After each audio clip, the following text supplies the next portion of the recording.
Broadcasting live. It's America's longest running talk show on computers. It's Computer America, bringing you the biggest names in technology with guest interviews, new products, and your emails. Listen live at computeramerica.com on any device around the world. Email the show at live@computeramerica.com or find us on social media. Be sure to check out our website for contests, giveaways, show notes, live video stream, podcasts, and more. You're listening to Computer America.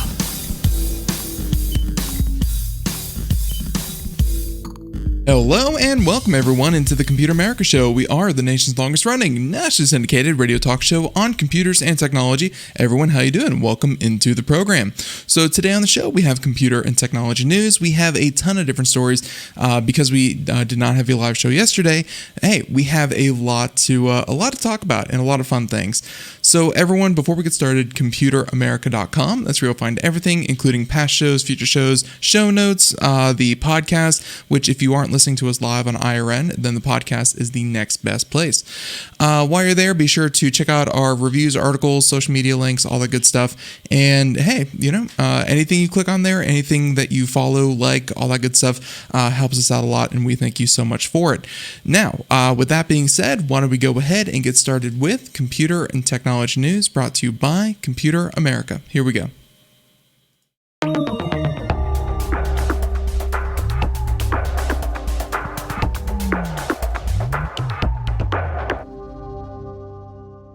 Okay, I think that we'll start off today with some hardware news, and it's always fun whenever we talk about or get to talk about AMD, because when it comes to their processors, if you've been looking for innovation or just something different, something really, really good than its predecessors, then AMD is the one that you want to look at. Intel has been obviously falling behind for a little bit now, but so regardless of what happens in the future, we can say that AMD is definitely not slowing down either. Yeah, obviously, Intel's been trying to pick up steam, but AMD is just continuing to roll with it.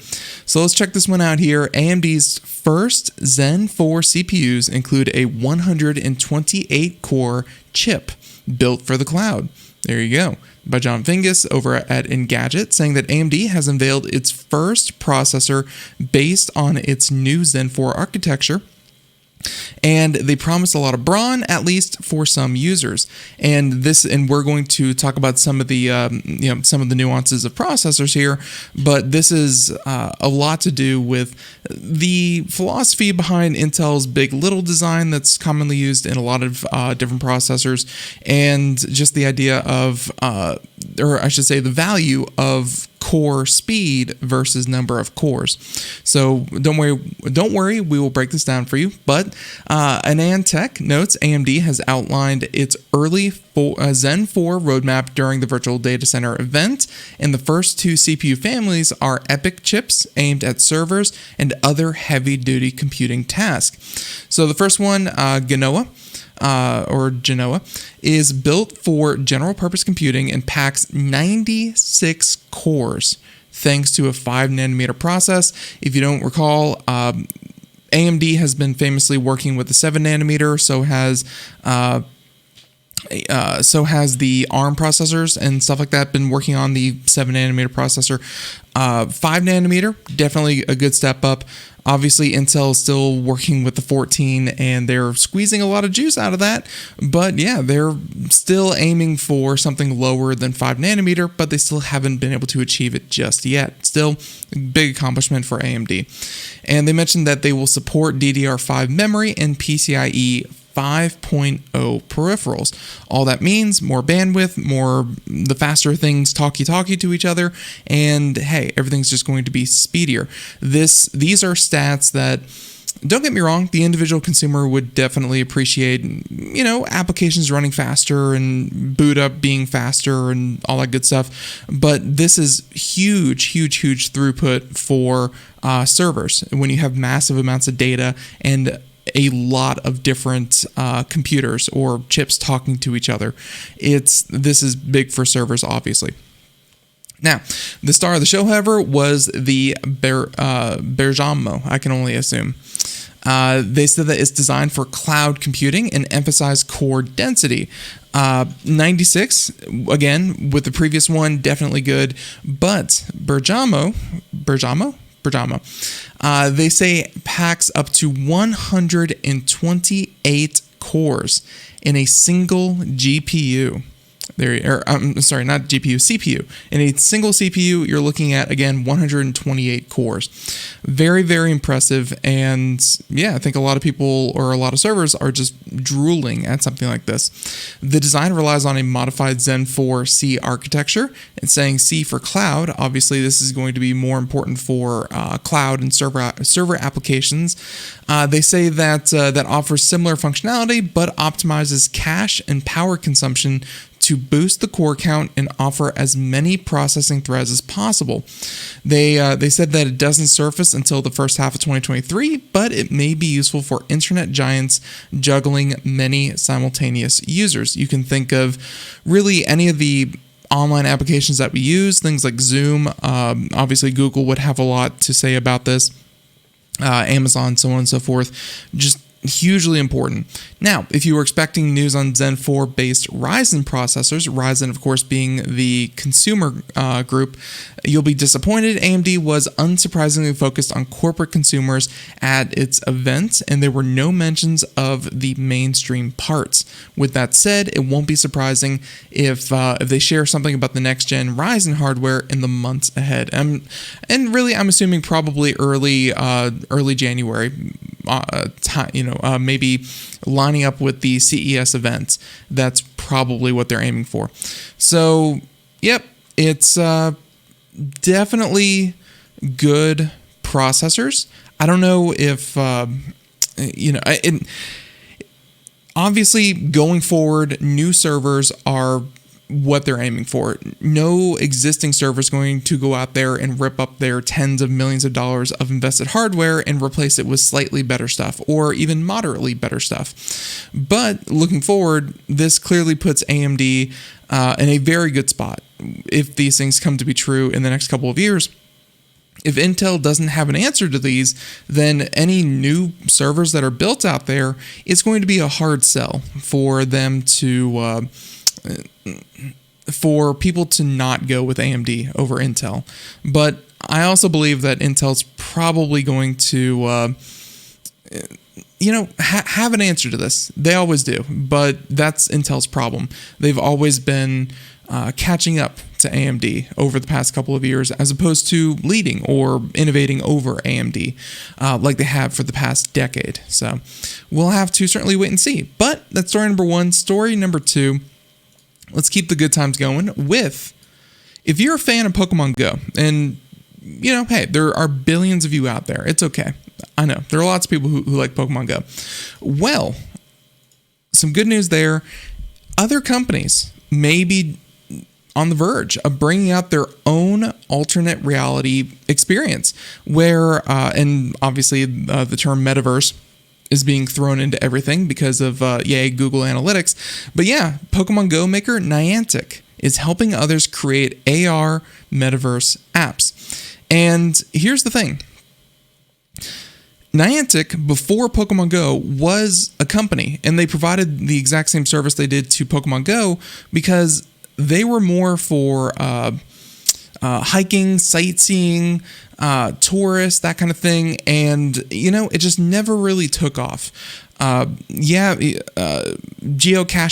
I guess, was another big one back when that was really, really popular. And I know they still have their diehard fans, but still, they had the core product where you could tag, take pictures of different works of art, monuments, landscape, whatever, things that people should really look and see. And then, much like Pokemon Go, you go to these things, you kind of check in at these locations, say that I've been here, and then it adds up points, that whole thing.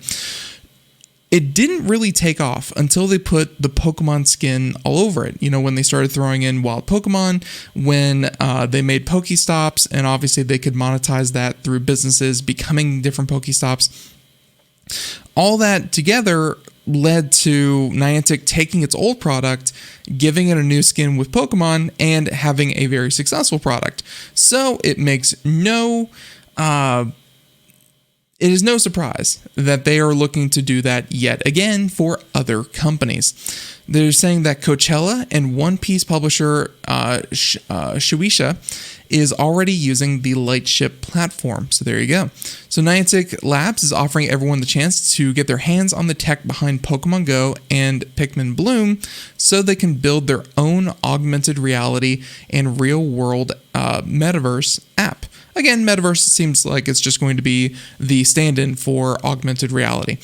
Developers can start using Niantic Lightship platform today. The company also announced a I'm sure this is not $20, a $20 investment fund to back the developer to share a vision for the world and that kind of thing. Let's look real quick. Make sure that's not just $20. $20 million. There we go.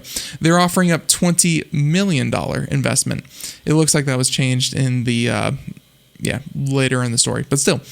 They say that developers can use Niantic's toolkit. And by the way, if you're watching the video portion, we can put this up here. It's this is kind of like the mesh mapping that they kind of show off here, where the augmented reality app or the camera phone app can actually map out the physical world around you. And it's, very interesting. And then they start throwing out, little objects that will actually interact with the world around you. So if you throw it at a tree, it will actually hit the tree. If you throw out a virtual ball, it will actually hit the bench or the wall and predictably go where, logically a ball would go. Very, very cool technology. And you can see that there. So they, so other APIs will help apps know the difference between different aspects of the environment, such as ground, sky, water, and buildings. The toolkit also enables developers to make apps that allow up to 5 players to take part in the same AR multiplayer session, keeping all their content interactions in sync. And they even have a demonstration of that one as well. You can see that there. So they mentioned that several notable brands include Universal Pictures, PGA of America, and Warner Music Group. Coachella has created an AR experience that its festival attendees will be able to check out next year. They'll be able to see a large version of Coachella's Butterfly Landing on the 7-story Spectra window. If anyone out there had seen the giant panther that was in that the NFL stadium when obviously the Carolina Panthers played, and there was this virtual panther that was running around and actually interacting with with the environment itself. It's cool. Like, I know it's very incremental and it still looks kind of crappy, but at the same time, it's looking a lot better than it used to. And the future is here in little bits. So the future will be slow, but I gotta say, it's definitely cool to see. Niantic's vision of the metaverse is very different from obviously Facebook, and they're saying that the CEO of Niantic mentioned that the real-world metaverse is about connecting the physical and digital worlds rather than existing purely as a virtual experience. With that in mind, his company has been working on AR glasses with Qualcomm over the last couple of years. So essentially, like I said before, Niantic is hoping for another super successful app like Pokemon Go, and they're going to offer their services to pretty much anyone who wants to, and they're even offering up some of their own money to kickstart some of these projects. Not to say that Pokemon Go is doing bad or anything like that. It's just that clearly this type of technology, this mapping of the virtual world and being able to, in Pokemon it was very simple where the Pokemon was either further away or closer to you, and if you had the camera and the augmented reality kind of thing turned on, it would kind of place them on different surfaces, and that was a big deal. So by offering this to other companies, they might, really everyone might get a really cool app that they get to play with. So let's hope it sees success, because clearly it already has, and they're hoping to give that to other people. Now, let's see. So we had another hardware story we can do just real quick. Obviously, we talked about AMD's processor, their CPU when it comes to servers, and that's all well and good. But Intel has, let's see, was this a leak, quote unquote? Yeah, this is a leak, quote unquote. But of course, it's, pretty much a press release. So I think the numbers are going to be accurate. Intel has leaked the Alder Lake, the Alder Lake Core i3, and it will be the first interesting budget CPU in almost 2 years. That's what they mentioned. So they mentioned that a retail leak spotted by Tom's Hardware, Direct Dial, a Canadian retailer of PCs and components, listed model numbers and pricing for 4 lower-end 12th generation Intel Core processors over the weekend. These prices haven't been confirmed, but they track closely with retail pricing of previous generations. So there you go. They mentioned that, so here they have the Core i7-12700F, the Core i5-12400, Core i5-12400F, and the Core i3-12100F. I should say 12100F. There we go. Now, the most interesting part of these chips for the budget builders is the i3-12100F, a quad-core 8-thread processor that was listed for around $120. And yeah, indeed, they even have the pricing here: $360, $230, $200, $120. But yeah, $120 for a Core i3. That could be pretty exciting. Now, it's obviously a budget, and it's fast enough for all kinds of basic browsing and productivity apps, but also would be able to handle games and heavier apps like Photoshop or Lightroom in a pinch. It was just a few years ago that the quad-core processors were the best that most people could get, and most software still runs well on them.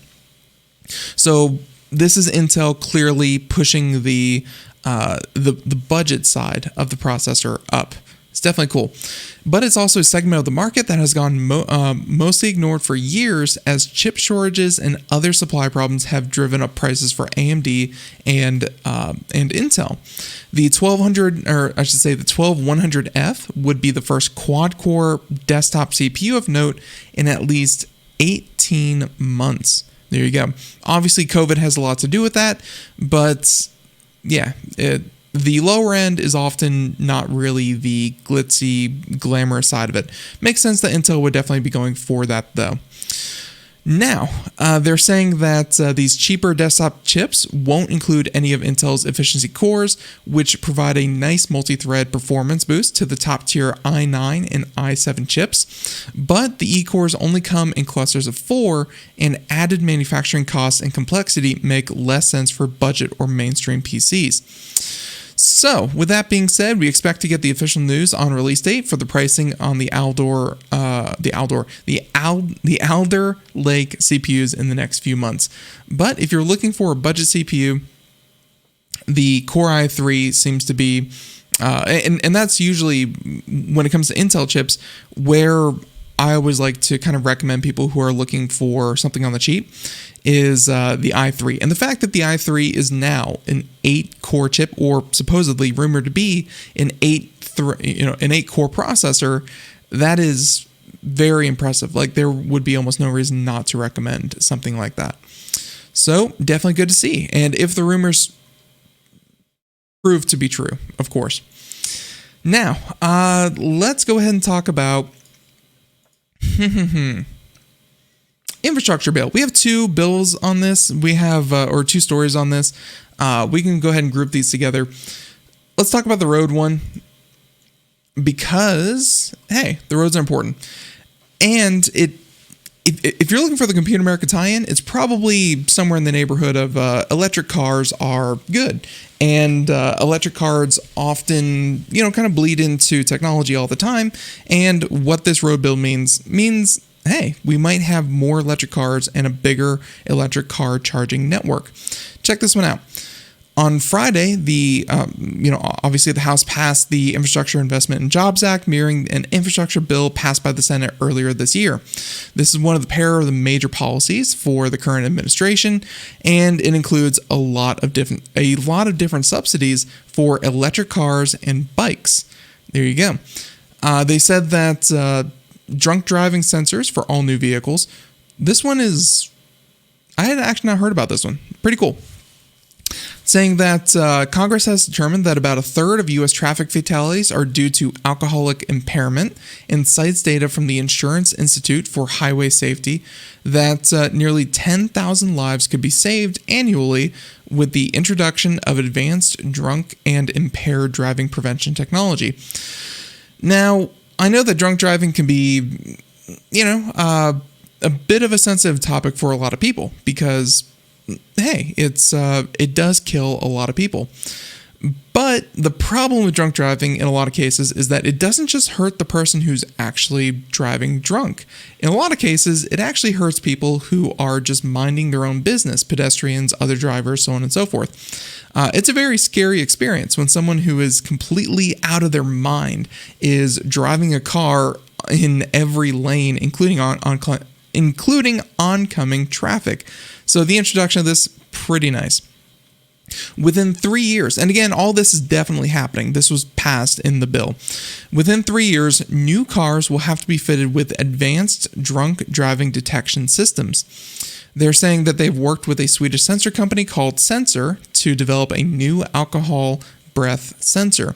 The sensor was ready for the fleet testing this year, with plans to roll it out for all vehicles under an open license in 2024. The research program that developed the breath sensor is also working on an infrared-based touch sensor that should be available for new vehicles in the following year. So the infrared-based touch sensor, alcohol sensor. That would be different. Instead of having to blow into a tube or anything like that, you would simply touch a sensor. I don't know how they would, kind of manage that. But still, drunk driving sensors in all new vehicles by 2024. There you go. Let's see. So more safety information for consumers. That's definitely a good one. I'm sure that applies to people, kind of buying cars and driving, all that kind of stuff. So they mentioned that the Department of Transportation has also been given a year to study technology that could increase safety for vulnerable road users like cyclists and pedestrians in order to be able to rate such tech for consumers. And a separate requirement of the bill will see the Department of Transportation update federal crash data collection due to include information on whether electric scooters and bicycles are involved in a crash. Luckily, those have been kind of going away a little bit, and I hope to see them go away even faster, but hey, definitely have to wait and see. Now, they mentioned that the whole autopilot thing with it, only occasionally causing accidents and killing people seems to be on the chopping block, or at least to be looked at. The bill does not call out any automaker by name. Obviously, Tesla would be the number one that would be called out.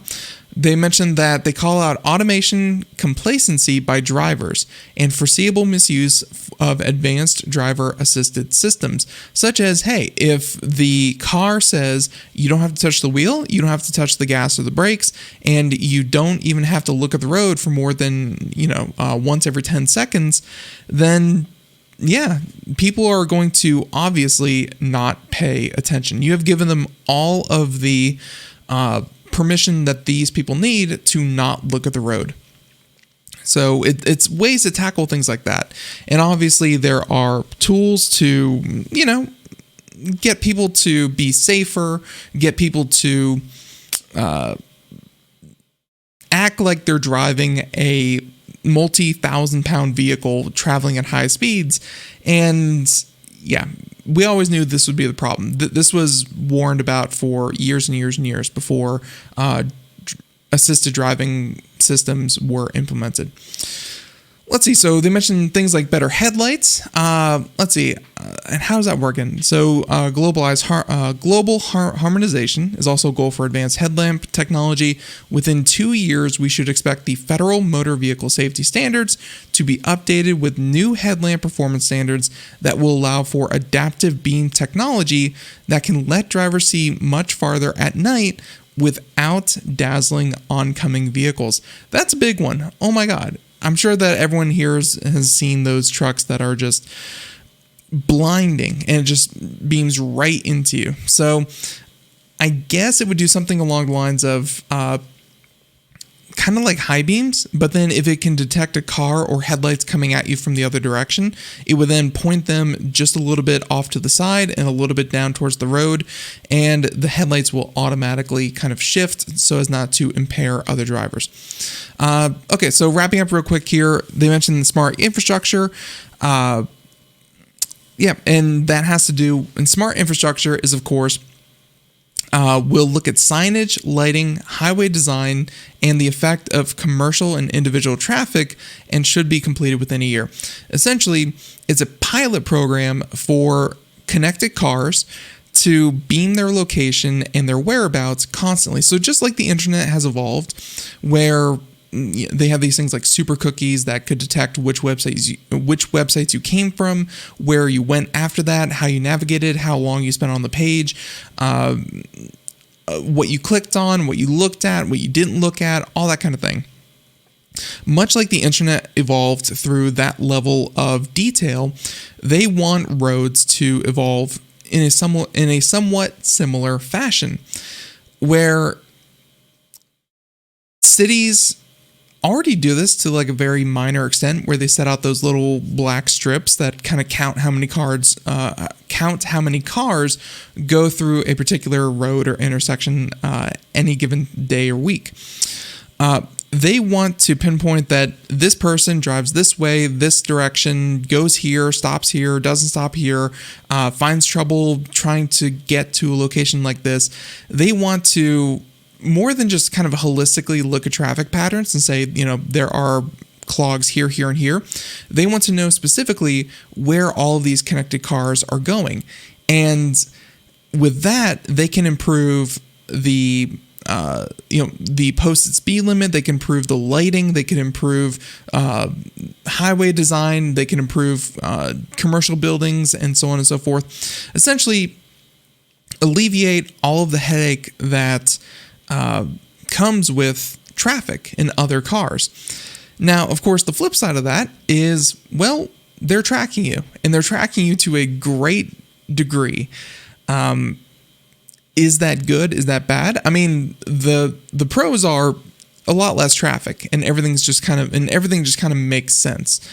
The bad is, again, the lack of privacy. So, yeah, we'll have to wait and see what that pilot program really pans out to be. Now, they mentioned that $5 billion for 2022 to 2026 for grants and rebates for clean and zero emission school buses and other parts of the road landscape that needs to be updated for zero emission port vehicles. They mentioned that the bill contains $7.5 billion in funding for electric vehicle charging stations, half the amount proposed by them back in April. These funds have to be spent on chargers that do not use a proprietary connector and that meet industry standards. This specifically excludes Tesla, with the rest of the industry having now settled on the CCS plug for fast charging.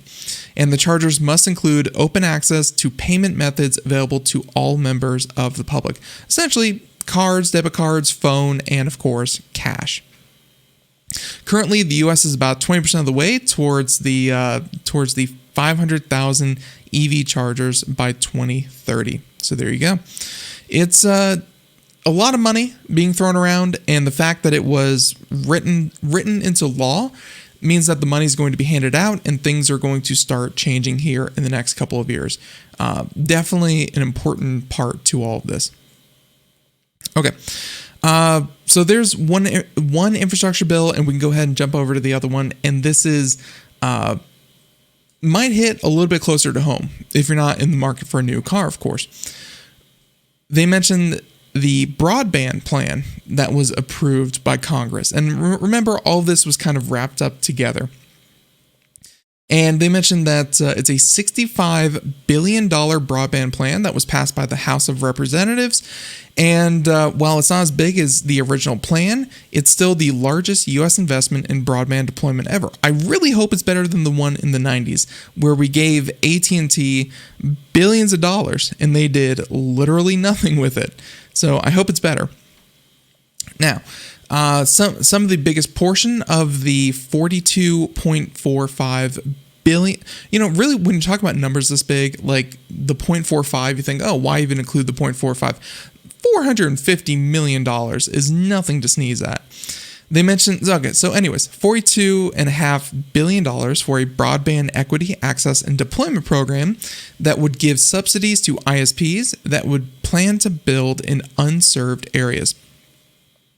If you don't realize how big of a problem this is, when you are the only residence for miles or acres, and you want any kind of decent internet, AT&T, Verizon, Charter, whoever it may be, or I should say Spectrum, whoever it may be, they say, sure, we would love to provide you with internet. You just have to pay for the installation cost.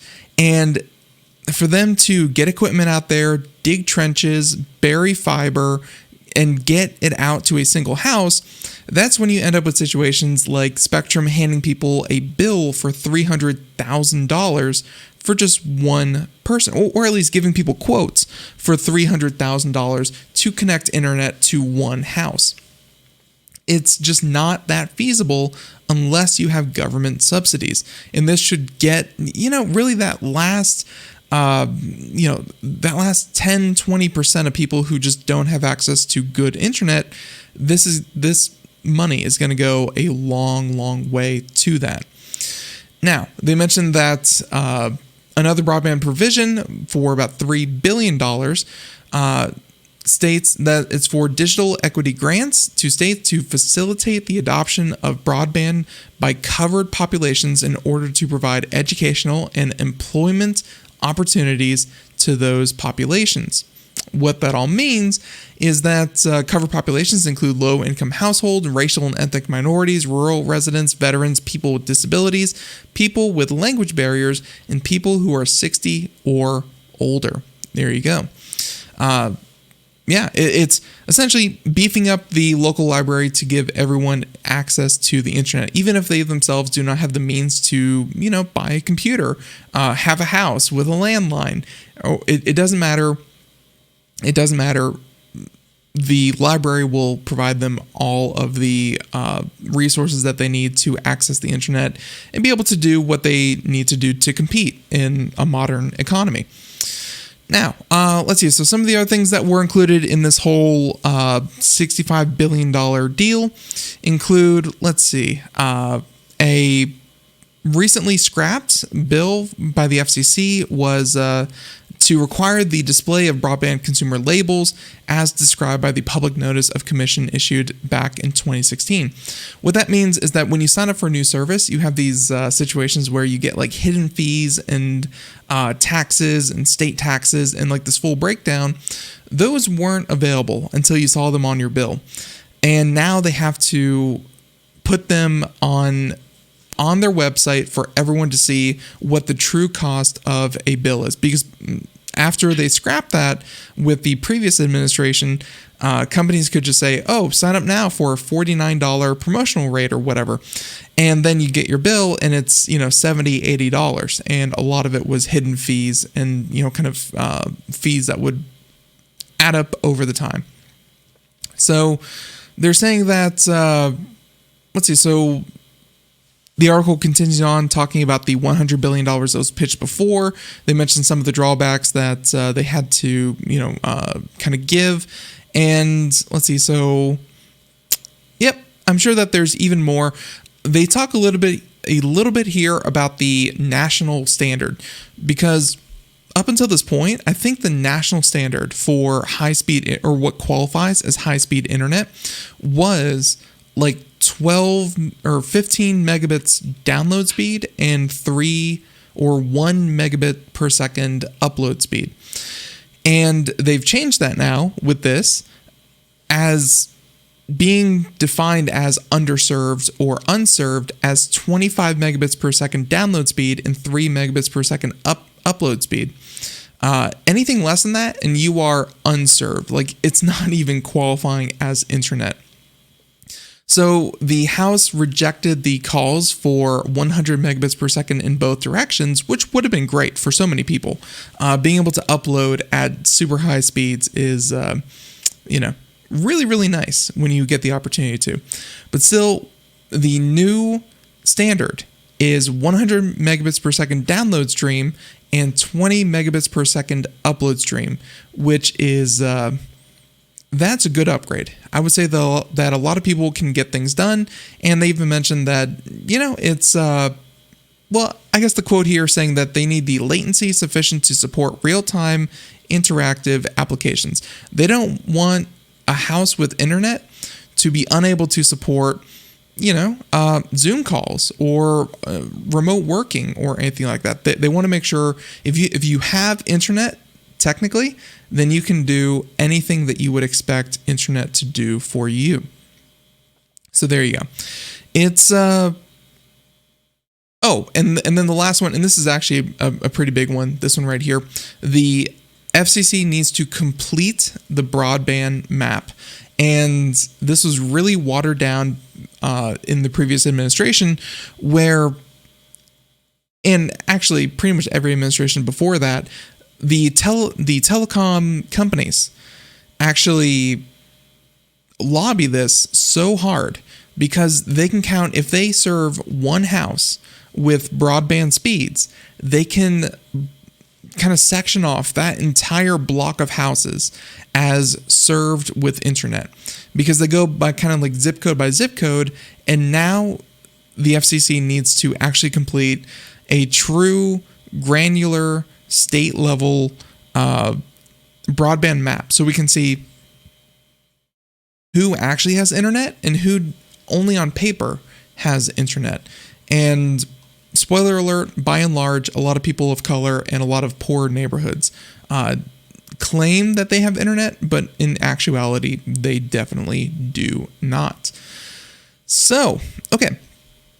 Infrastructure out of the way. Again, the reason I like covering those is that they are that's real money being spent to improve our infrastructure, and those are real changes that people should expect to see here in the near future. So, let's go ahead and talk about, how about a little bit of justice? I think everyone enjoys justice. Let's see, and yeah. Ungroup. There we go. Okay. This justice has to do with REvil, REvil, whatever you want to call it. If you don't recall them, they were the ones who took credit for the hacking of the backend that then hacked, thousands and thousands of systems and millions of computers, caused a lot of damage. And yeah, they said that, hey, we're the ones who did this and pay us a lot of money. Well, looks like there's a little bit of progress on catching them. And this was by the BBC, saying that a global police operation has dealt a devastating blow to one of the most prolific cybercrime gangs in history. And the coordinated action against the REvil gang was announced on Monday by the Romanian police. The raids, which took place both on and offline, led to the arrest of two hackers in Romania and one from Ukraine. So 3 different hackers.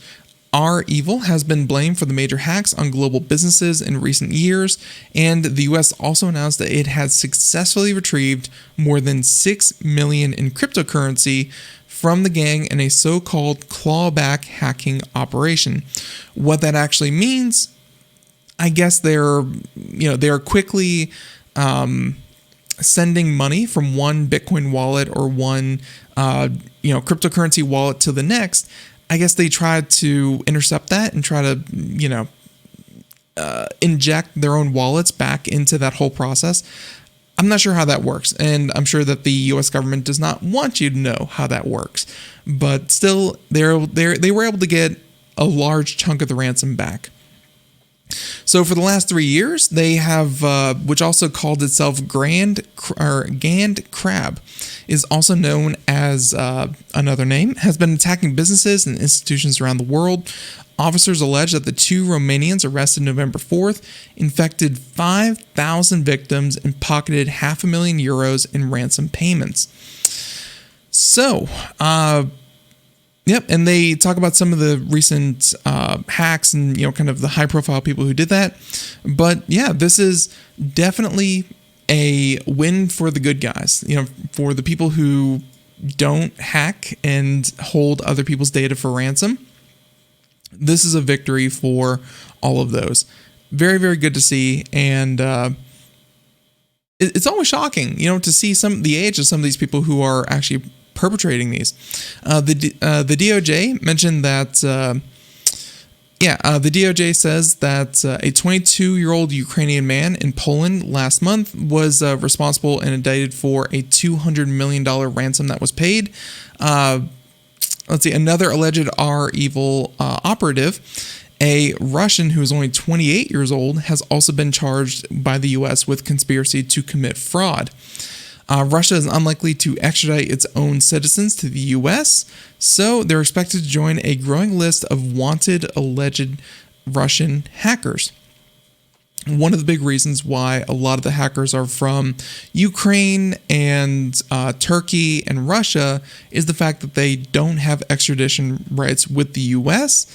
And as we've seen before, their hacks, they're actually hard-coded into the hacking software, or I should say the ransomware software, that if the default language on the operating system is set to Russian, they won't infect that computer.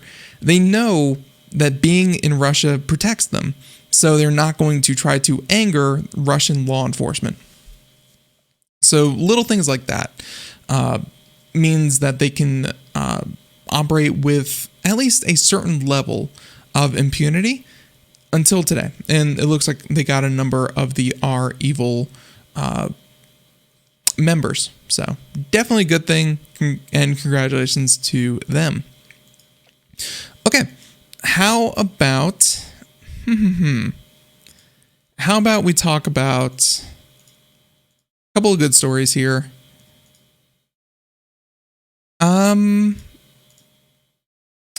talk about this one real quick. This should be a quick one, again from the BBC, but if you were looking for tackle gear or fishing poles or fishing line, things like that, and you're in the UK, because this is, again, a UK story, you may have gone to Angling Direct, which is, by all accounts, Angling Direct is, by all accounts, a normal fishing gear seller in the UK. But then hackers, unfortunately, were able to compromise the site and, well, were in for a bit of a shock. Where the attackers, Angling Direct, they say they were hit by a hack, and the website was taken down and instead redirected to an adult website. So the company said it has brought in cybersecurity experts to tackle the problem, and tackle, I guess, being emphasized here on this one. They mentioned that on their own Twitter account that the attacker posted a mocking tweet claiming the company has been sold to the adult website Pornhub. Your data has already been transferred to the adult video empire, it told the phishing enthusiast, apparently trolling them. But they said it's not clear if any personal data had been compromised and that no payment data could be. The attacker also posted an email address where they could be reached, along with an offer to return information and access to the site. No public demands for ransom were made. Sounds like someone who just maybe guessed a weak password, or maybe this was a phishing attack. There you go. Spear phishing, maybe? Who knows? Puns aside, this case will send shivers down the spine. This attack carries all the hallmarks of an immature teenager hack, having fun, but is no doubt causing serious problems for the victims. And by the way, The website no longer redirects to the adult site. Instead, you are met by this screen. A nice big red screen saying, "Gone fishing, please come again soon." Maybe even that could have been worded a little bit better. So, there you have it. Fishing to adult website. Shocking stuff. Okay, how about this? This happened yesterday, and I don't think it really got a lot of news, but we can go ahead and cover it today. Security software company McAfee, you know the one, acquired for $14 billion. And in probably one of the best moves that could have happened for McAfee, it's going private. It's a buyout from an investor group that, with the deal valued at about $14 billion. McAfee was founded in 1987, obviously with John McAfee, and the founder left the company in 1994, and the company was acquired by Intel in 2010. In 2014, Intel announced it was phasing out the McAfee brand, which, let's face it, good move there. Was phased out the brand and rebranded it as Intel Security. Last October, the company returned to the public stock market. McAfee said in an announcement that it will continue as a pure-play consumer cybersecurity company after selling its enterprise business to another company back in July. The company said the deal announced Monday to sell to the investor group. And they mentioned some of the investor groups here, is expected to close in the first half of 2022.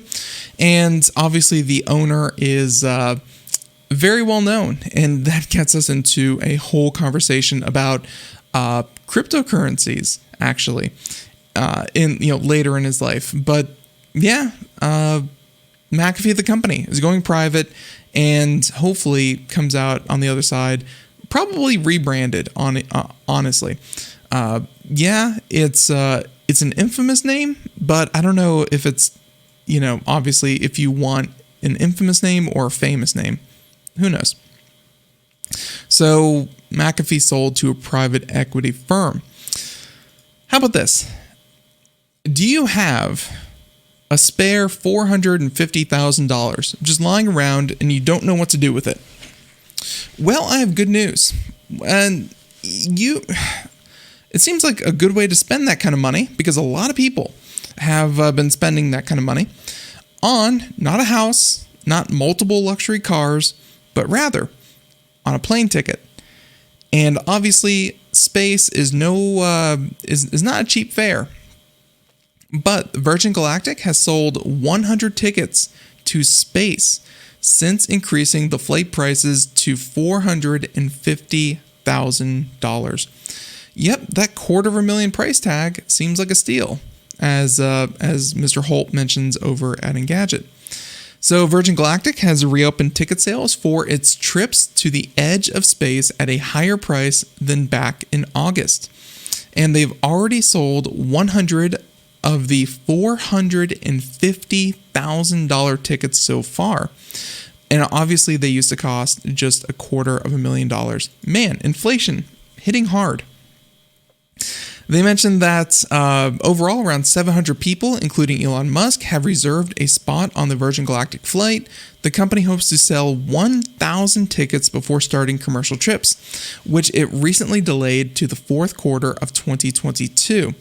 Virgin Galactic has so far only let people who made a refundable $1,000 deposit buy tickets. The company plans to let more people reserve a spot in early 2022. Virgin Galactic's first crewed flight took place back in July, and it had, Richard Branson on board 9 days before Jeff Bezos ventured to the edge of space in Blue Origin's flight. Unity 23, Virgin Galactic's next flight, won't take off until mid-2022. And they mentioned that the flight will carry 3 paying Italian Air Force passengers who will study the effects of microgravity. Undoubtedly, I know that they're selling them to the public, quote unquote. I don't know how public $450,000 is, but for governments who need to send their soldiers or anyone else to, their pilots to really experience zero gravity, it's a bargain, it's a steal. They don't have to do it themselves. So someone will buy these. If not the government, then the extremely wealthy who get to go to quote unquote the edge of space. Pretty, the time of space, like commercial space travel, is almost upon us. We're not there yet, but it's getting there, as controversial as it may be. Okay, so let's see. There's that one. Just a quick update for people out there. The information is still pretty new. Later yesterday. There we go. Robinhood, the app, says email addresses of 5 million customers exposed in a security breach. They say that the fee-free broker said the full names of different groups of about 2 million people were exposed in the breach, while 310 people had more personal information, including names, birth dates, and zip codes compromised. Robinhood said it believed no social security numbers, bank account numbers, or debit card numbers were exposed, and there should be no financial losses due to the breach. But as far as personal information goes, yeah, it looks like a lot of that was stolen. The unauthorized party socially engineered a customer support employee by phone and obtained access to certain customer support systems. Ooh, someone's going to get a firm retraining here soon. That's not good. And actually, why is a customer support employee able to give access to those systems? Okay, never mind. That employee does not need retrained. That whole system needs reworked. That's awful. So the unauthorized party, blah, blah, blah, the company said, and that the third party had demanded an extortion payment. Of course it did. Odds are didn't pay it, and yeah, everyone's information is just out there fully exposed. These things happen. At this point, losing your customer's email address is almost like, hey, great morning, how's the weather? We lost everyone's email. Would you like some coffee? It's just kind of a thing companies do nowadays. We'll have to wait and see if there are any penalties for such a horrible practice, such as the one that Robinhood showed there. Okay, let's see. With that being said, let's go ahead and continue on here to a little bit more big company news. And a company that's been around for a long, long time is none other than General Electric. It was co-founded by Thomas Edison in the late 1800s and went through several transformations over the past century as the U.S. economy changed. Because obviously as a company, if you can't change, you're going to die. Well, the GE is going to split into 3 different companies. One that's going to focus on aviation, one on healthcare, and one on energy.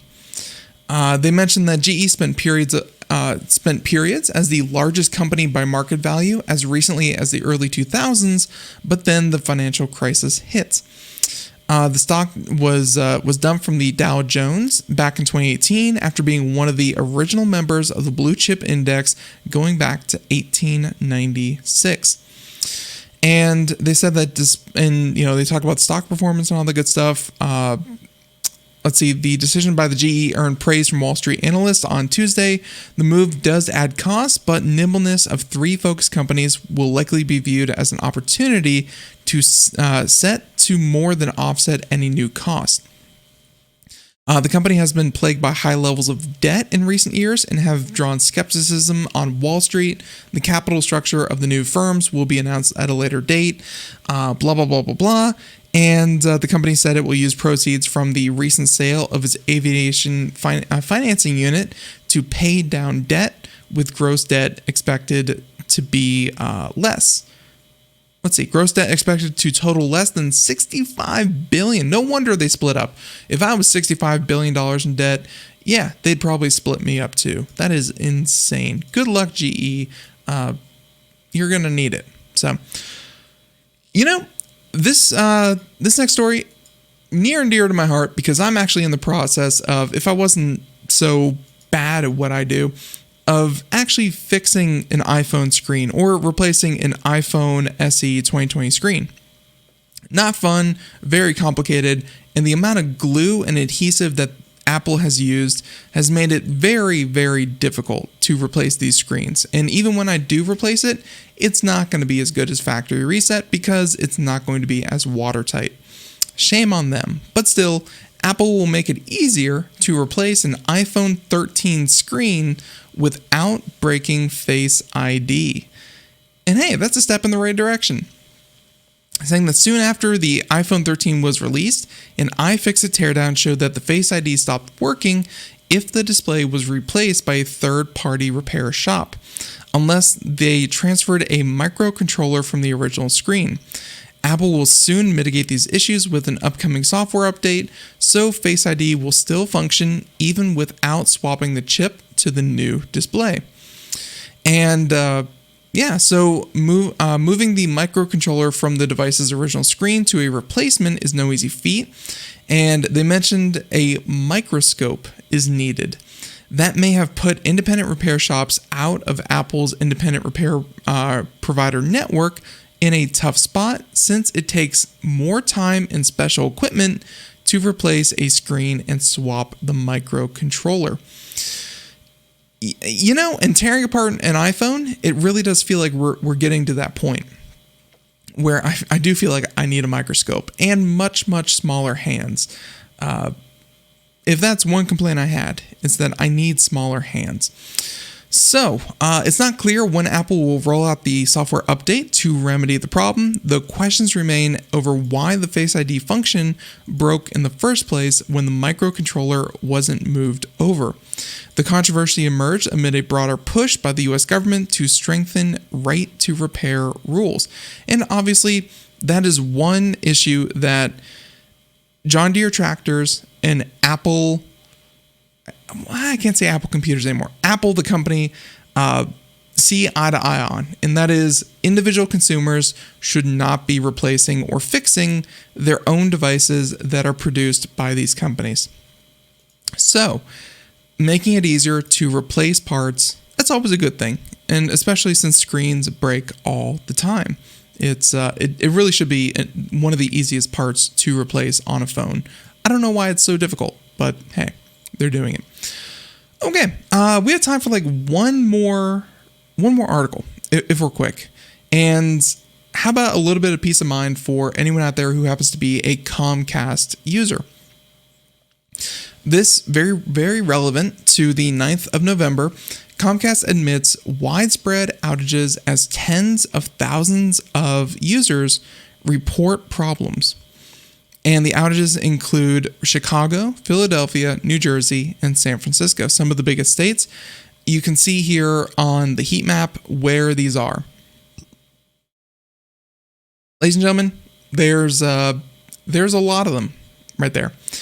So they mentioned that 54,000 reports on Down Detector, and that's for Comcast Xfinity exclusively.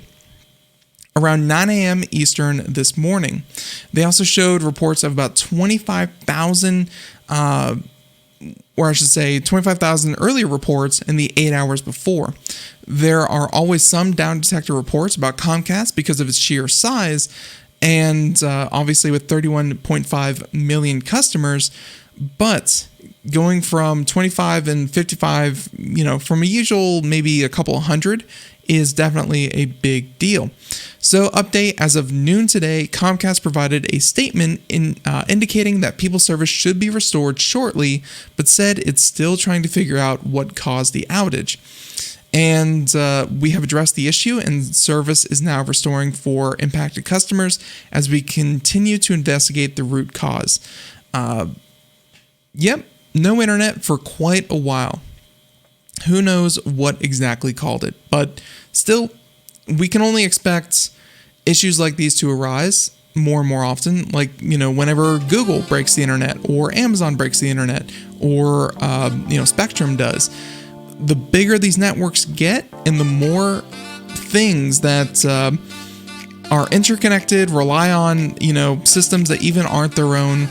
Whenever one little piece of the whole puzzle falls apart, whenever one piece of the whole equation breaks down, then everything else is going to break down with it. Expect larger outages in the future, and hey, hopefully our hope is that they can just fix them faster. So everyone, music means that we're done here for the day. Thank you so much for tuning in. Until next time, have a great day. Thank you so much. Catch us more Computer America over at computeramerica.com, and as always, twitch.tv/Computer America as well. Everyone, have a great day. Thank you so much. Bye, everyone.